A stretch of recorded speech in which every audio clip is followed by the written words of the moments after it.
कोई भी काम को करने से पहले उस काम का जानकारी होना बहुत ही ज़्यादा ज़रूरी है। बिना जानकारी के और बिना नॉलेज के अगर आप लोग कोई भी काम को करते हैं ना, तो फिर उस काम में दिक्कत आना एकदम निश्चित है। अगर काम का नॉलेज नहीं होगा ना, तो फिर काम को करने में मज़ा भी नहीं आएगा, इंजॉयमेंट भी फील नहीं होगा। इसीलिए बोला जाता है कि कोई भी फील्ड में कूद रहे हैं, कुछ भी काम कर रहे हैं, आप लोगों को ना कुछ बेसिक नॉलेज ले लेना चाहिए उस फील्ड के बारे में, उस काम के बारे में, ताकि आप लोगों को ना उस फील्ड को जानने में, काम को जानने में सुविधा हो सके। अब कोई स्टूडेंट को यूपीएससी का एग्जाम देना है, अब वो अपना फील्ड को समझने का कोशिश ही नहीं कर रहा है, कि भाई यूपीएससी का एग्जाम किस तरह से होता है, सीसेट क्या होता है, प्रीलिम्स क्या होता है, मेंस क्या होता है, ये जानने का कोशिश ही नहीं कर रहा है। तो क्या आप लोगों को लगता है कि वो स्टूडेंट यूपीएससी के एग्जाम को फेस कर पाएगा? वो यही सोच में डूबा हुआ रहता है कि भाई सीख जाएंगे ना, छोड़ो ना, ऐसा कर करके ना वो अपना फील्ड को ना समझ ही नहीं पाता है। इसीलिए हम पहले ही बोल देना चाहते हैं कि कुछ भी हो जाए, कोई भी फील्ड में आप लोग जाना चाहते हैं जाइए,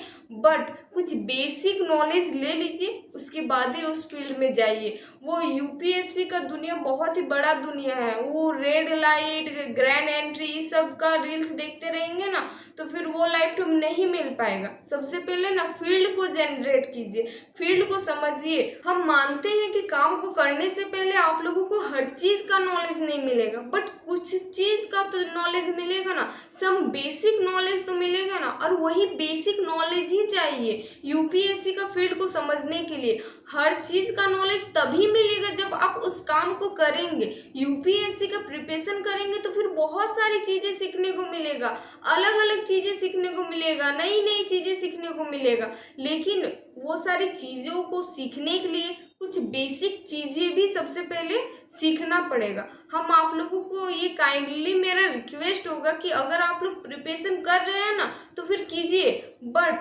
2 महीना लेट से शुरू कीजिए। वो जो 2 महीना बचेगा ना, वो 2 महीना में ना आप लोग ये सारी चीज़ें सीखिए, ये सारी चीज़ों को सर्च करके देखिए, चाहे गूगल का हेल्प लीजिए, यूट्यूब का हेल्प लीजिए, कुछ बेसिक नॉलेज जरूर ले लीजिएगा। जैसे कि एग्ज़ाम किस तरह से होता है, किस चरण में एग्ज़ाम होता है, पहले प्रीलिम्स होता है, फिर मेंस होता है, फिर इंटरव्यू होता है, जीएस का, फिर सीसेट क्या होता है, प्रीलिम्स वगैरह सब कुछ नॉलेज ले लीजिएगा।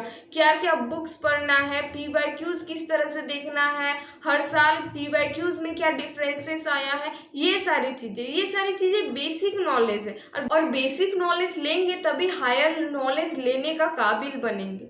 सीखना ही है तो फिर एकदम ढंग से सीखना है, बेवकूफ़ की तरह नहीं सीखना है कि सीखने का कोशिश भी कर रहे हैं और सीख नहीं पा रहे। ऐसा वाला सिस्टम नहीं अपनाना है। अगर सीखने का कोशिश कर रहे हैं तो फिर सीख के ही रहेंगे, भले ही थोड़ा सा टाइम लग जाए, लेकिन सीखना एकदम है।